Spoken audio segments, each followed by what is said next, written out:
Selamat datang di channel Cerita Cinta, channelnya Cerita Cinta Romantis. Sebelum lanjut, mohon dukungannya dengan like dan subscribe dulu. Ternyata aku anak orang kaya. Bagian 128. Wanita tua yang pingsan itu memang berpakaian sederhana seperti tante-tante dari pedesaan. Tapi jika diamati lebih lekat, kulitnya terawat dengan baik. Wanita tua itu adalah Susi, yang tidak benar-benar pingsan, tapi hanya berpura-pura untuk menguji karakter Lina. Sesampainya di sana, Lina dan Fiona segera membantunya. "Tante baik-baik saja?" Lina bertanya dengan khawatir setelah membantu Susi. Melihat wanita tua itu tidak sadarkan diri, Fiona buru-buru menekan filtrum yang membuat wanita tua itu bangun. Bisa dikatakan kemampuan aktingnya benar-benar luar biasa di sini. "Aku pusing dan dadaku sakit. Bisa bantu aku antar ke rumah sakit?" kata Susi sambil berpura-pura merasa tidak nyaman. "Kalau begitu, ayah." Melihat wanita tua itu terlihat sangat tidak nyaman, Lina menjadi cemas dan menoleh sembari berkata pada Fiona, "Cepat setir mobilmu ke sini, kami tunggu." "Tak perlu pakai mobil. Rumah sakit ada di seberang jembatan. Pakai mobil justru harus mutar. Jadi langsung bawa saja aku ke sana." Susi menunjuk ke depan dan berpura-pura lemah. "Baiklah, kalau begitu ayah." Lina mengangguk tanpa pikir panjang, karena memang ada rumah sakit di depan sana dan hanya perlu menyeberangi jembatan maya. Namun Lina tidak kuat dan pakai sepatu hak tinggi, jadi cukup sulit untuk berjalan ke sana sambil menggendong seseorang di punggung. "Lina, serius kamu bisa?" Melihat Lina yang pantang menyerah, Fiona bertanya dengan cemas. "Seharusnya bisa, Fiona. Bantu aku pegang sepatu hak tinggiku," kata Lina yang langsung melepas sepatu hak tingginya. Kemudian berdiri tanpa alas kaki di atas tanah dan memang terasa jauh lebih mudah tanpa sepatu hak tinggi. Hanya saja Fiona terlihat sedikit khawatir. "Terima kasih, Nak. Kamu baik sekali." Susi merasa cukup puas saat melihat Lina menggendongnya sambil berjalan dengan kaki telanjang. "Tak masalah, Tante. Cepatlah." Lina menggendong Susi dan berjalan menuju jembatan layang dengan sekuat tenaga. Jarak dari sini sampai menyeberangi jembatan hanya sekitar 1 kilometer dan tidak termasuk jauh. Namun ada banyak bebatuan kecil dan debu di atas tanah. Jadi hanya dalam beberapa menit kaki putih dan lembut Lina sudah sepenuhnya kotor. Bahkan keringat terus mengalir keluar dari dahinya. "Lina, istirahat, minum air dulu." Wajah Fiona penuh khawatir, lalu mengeluarkan sebotol air mineral dan menyerahkannya kepada Lina. "Aku juga haus, kasih aku dulu." Sebelum Lina sempat menjawab, Susi sudah membuka mulut lebih dulu. "Kasih tante dulu," kata Lina sembari menyeka keringat di dahi. "Oke." Fiona dengan enggan menyerahkan air itu kepada Susi. Susi mengambilnya dan minum dengan tegukan besar. Kemudian berpura-pura gemetar setelah minum sehingga botol airnya dengan kondisi belum ditutup. "Oh, maaf, airnya jatuh," kata Susi dengan ekspresi berpura-pura menyesal. "Kamu sengaja kan?" Fiona dengan cepat memungut kembali botolnya, tapi air di dalam sudah habis karena tumpah. "Mana boleh asal tuduh. Aku pusing dan tanganku gemetar. Jadi botolnya jatuh. Kamu tidak boleh menyalahkanku," kata Susi dengan tampang tidak bersalah. "Cukup, Fiona. Aku antar dulu tante ke rumah sakit. Setelah itu aku minum air." Lina mengatupkan bibir dan melanjutkan perjalanan. Sesampai di jembatan layang, Lina tidak kuat lagi. Jadi menurunkan Susi dan duduk untuk istirahat sebentar. "Lina, kakimu baik-baik aja. Gimana kalau gantian saja nanti?" Fiona berkata dengan khawatir. "Tak mau. Aku mau dia yang gendong aku." Susi menunjuk ke arah Lina. "Kamu jelas mau mempersulit Lina kan? Bukannya sama saja siapa yang gendong? Kamu tak lihat dia sudah capek dan kakinya sakit." Fiona tidak tahan lagi dan ia berteriak. "Jangan teriak lagi. Kepalaku terasa sakit. Aku tak tahan lagi. Cepat bawa aku ke rumah sakit," kata Susi sambil berpura-pura memegang kepalanya sendiri dan hampir jatuh ke tanah. "Tante, akan ku gendong ke sana. Tunggu sebentar." Lina yang melihat ini langsung panik. kemudian berdiri lagi dan menggerakkan giginya sambil menggendong Susi. Kakinya terasa semakin sakit selangkah demi selangkah. Wajahnya juga penuh keringat. Tapi Lina masih bersikeras untuk membawa Susi ke rumah sakit. Setengah jam kemudian mereka akhirnya sampai di depan pintu rumah sakit. Lina sudah tidak tahan lagi dengan rasa sakit di kakinya. Lina terhuyung hingga ia jatuh ke tanah.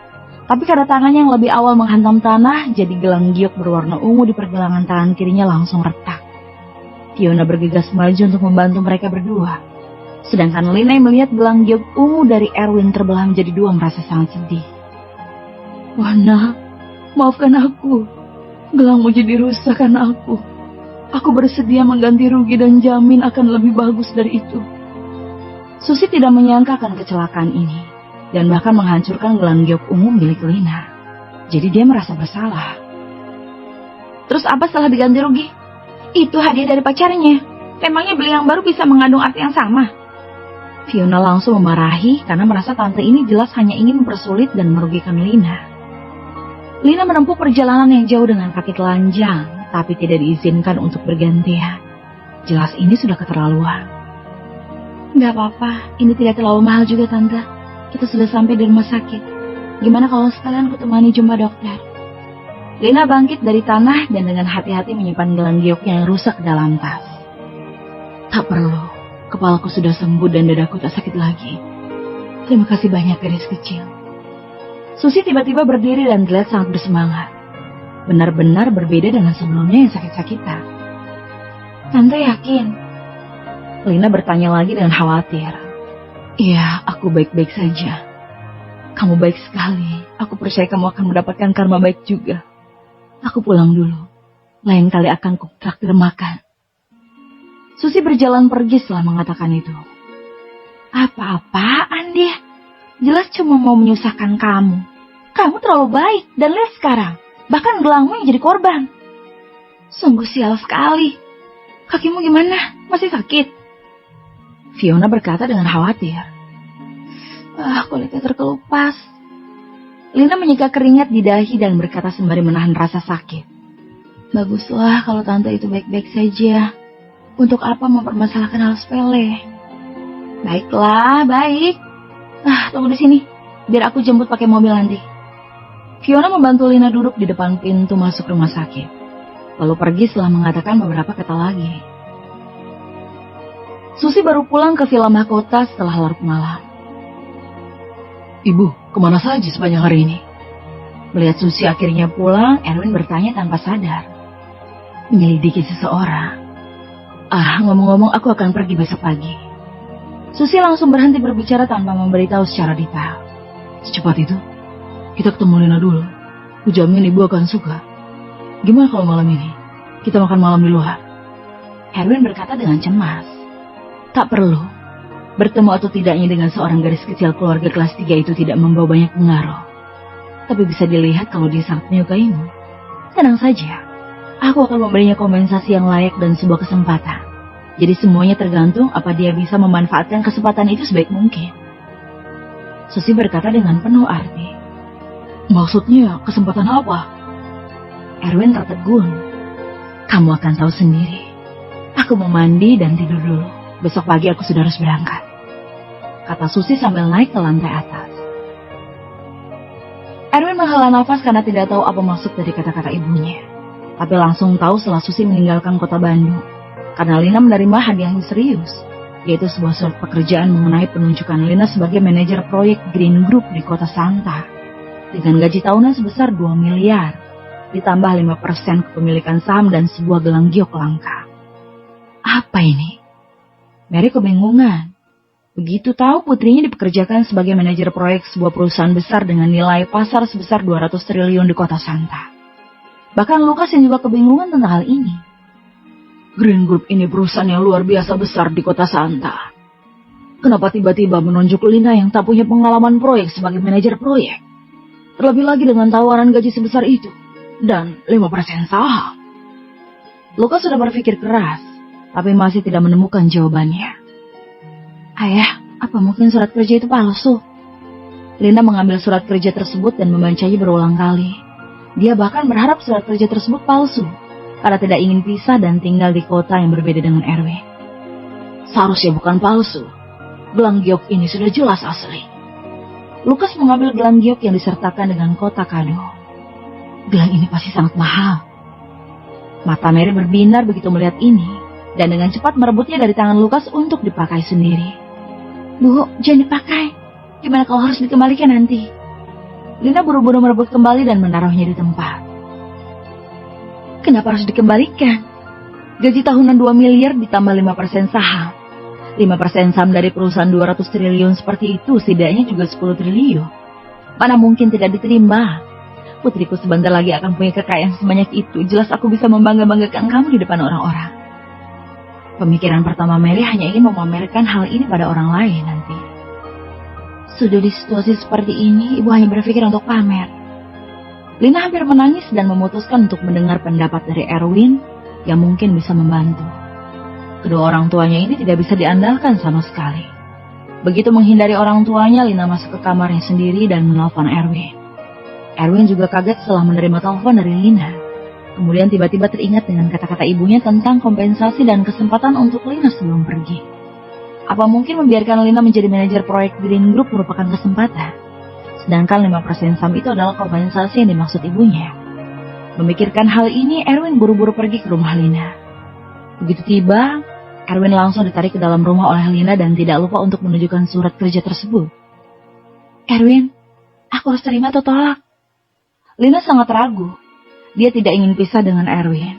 Tentu saja dia tidak keberatan untuk terima jika Erwin pergi bersamanya. Tentu saja bukan hanya terima, tapi kamu harus berjuang keras. Erwin memikirkan kemungkinan tertentu. Kemudian melihat gelang giok di sebelah surat kerja dan merasa sangat familiar. Seolah-olah pernah melihatnya di suatu tempat. Gelang itu juga dikirim bersama surat kerja ini. Iya, aku dengar dari ayahku kalau gelang ini asli dan sangat mahal. Lina takut merusaknya. Erwin mengambil gelang itu dan memeriksanya di bawah cahaya dengan hati-hati. Begitu melihat adanya benang merah tipis di dalam giok tersebut, Erwin langsung memucat ketakutan. Gelang ini adalah milik ibunya. Dan kenapa bisa ada di sini? Erwin sangat yakin. Gelang giok ini milik ibunya, Susi. Dalam giok pada umumnya tidak ada bercak darah merah dan untuk yang ada itu sangatlah langka. Susi punya sepasang gelang giok merah darah yang menyeratkan pasangan serasi yang terikat erat oleh darah merah tersebut. Itu adalah barang yang diberikan oleh ayah Erwin kepada Susi saat mereka berdua menikah. Merupakan barang yang sangat disayang dan bahkan Susi sendiri tidak tega pakai. Erwin tidak menyangka ibunya akan memberikan salah satu gelang giok kepada Lina. Tak kusangka ibu akan melakukan itu. Erwin tak mengerti apa maksudnya. Mungkin itu adalah kompensasi untuk Lina. Erwin, kamu akan ikut aku ke kota Santa juga. Aku tak mau beda kota denganmu. Lina menatap Erwin dengan penuh semangat dan tidak ingin menjalin hubungan jarak jauh dengan Erwin. Tentu saja, aku akan ikut. Kebetulan episode kedua dari musim kedua Wilderness Life akan difilmkan di sana. Erwin menjawab dengan alasan terbaik. Episode kedua dari musim kedua Wilderness Life memang akan difilmkan di tepi laut pulau terpencil di luar kota Santa. Jadi Erwin tidak berbohong sama sekali. Bagus, kalau begitu kita akan pergi bersama-sama. Lalu kita bisa menyewa sebuah rumah untuk tinggal bersama. Lina bahkan sudah membayangkan dirinya tinggal bersama Erwin. Tapi ibu Lina yang ini langsung panik dan bergegas datang untuk menghentikannya. Kamu boleh ke sana, tapi tidak dengan tinggal bersama. Aku punya sahabat masa kampus yang menikah dengan pria di kota Santa. Kamu pernah bertemu dengannya? Bibi Nailamu juga keluarga kaya di kota Santa. Jadi kamu tinggal dengannya. Sekalian bisa menemui putrinya, Divya. Barry sangat takut Erwin yang merupakan seorang anak miskin akan melakukan sesuatu pada putrinya di kota Santa. Kemudian menggunakan cara tercela untuk mendapatkan Lina. Itu membuatnya sangat khawatir. Terlebih lagi sekarang Lina punya kekayaan sendiri, yang sejujurnya membuat Mary semakin memandang rendah Erwin.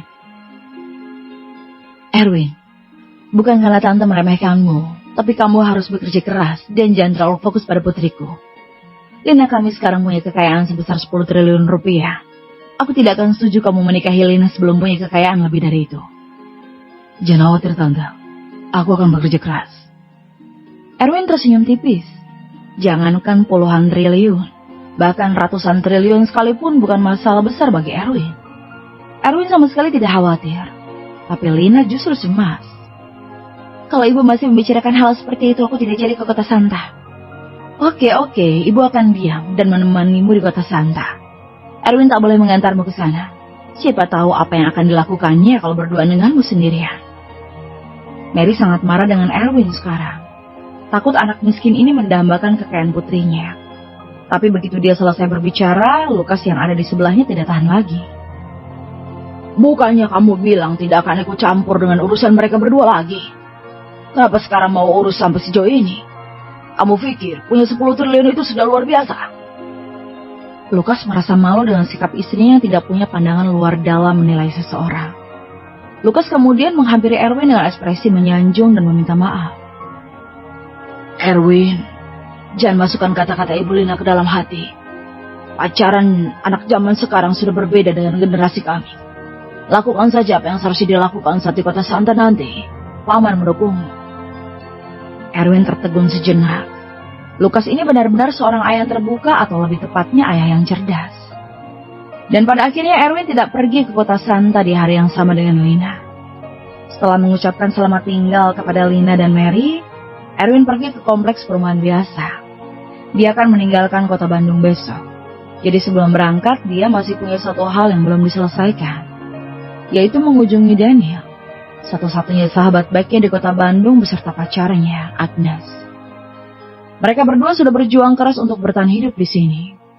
Dan Erwin tentu saja akan membantu mereka sebisa mungkin. Lingkungan kompleks perumahan ini sangat buruk dan sangat bobrok. Begitu juga dengan kualitas masyarakat yang tinggal di sini. Tidak ada yang membersihkan koridor yang penuh sampah, dan tidak ada lift. Jelas merupakan kompleks perumahan yang sangat tua. Erwin menaiki tangga dari koridor yang kotor dan berantakan sesampai di depan kamar 308. Pintu akhirnya terbuka setelah diketuk beberapa kali. Setelah pintu terbuka, Erwin akhirnya melihat dengan Daniel yang sudah lama tidak ia temui. Erwin, kenapa tak kasih tahu sebelum datang? Sini, cepat masuk. Daniel awalnya terkejut, lalu membawa Erwin ke dalam kamar dengan penuh semangat. Aku datang untuk melihat kalian, kata Erwin sambil berjalan masuk ke dalam kamar. Ruangan ini cukup kecil, hanya sekitar 50 meter persegi, dan Agnes terlihat sudah jauh lebih baik setelah selesai operasi ginjal. Agnes yang melihat kedatangan Erwin juga sangat senang. Erwin, kenapa tak beritahu kalau mau datang? Kami tak punya persiapan apapun di sini. Daniel, pergi beli beberapa bahan masakan. Tidak perlu, aku hanya datang untuk melihat kalian dan memberi beberapa barang. Erwin mengeluarkan salinan surat kerja sebagai manajer Departemen Halbwit Group dan salinan sertifikat lengkap rumah sakit pusat rakyat, sebuah kartu kesehatan, dan kunci sebuah rumah di kawasan perumahan kelas atas. Daniel adalah satu-satunya yang memperlakukan Erwin dengan tulus di saat kondisi Erwin sedang susah. Otomatis Erwin tidak akan memperlakukannya dengan buruk. Dia akan meninggalkan kota Bandung dan tidak tahu kapan akan kembali. Mungkin juga tidak akan bertemu dengan mereka lagi. Jadi akan berusaha untuk membantu mereka sebisa mungkin. Apa ini?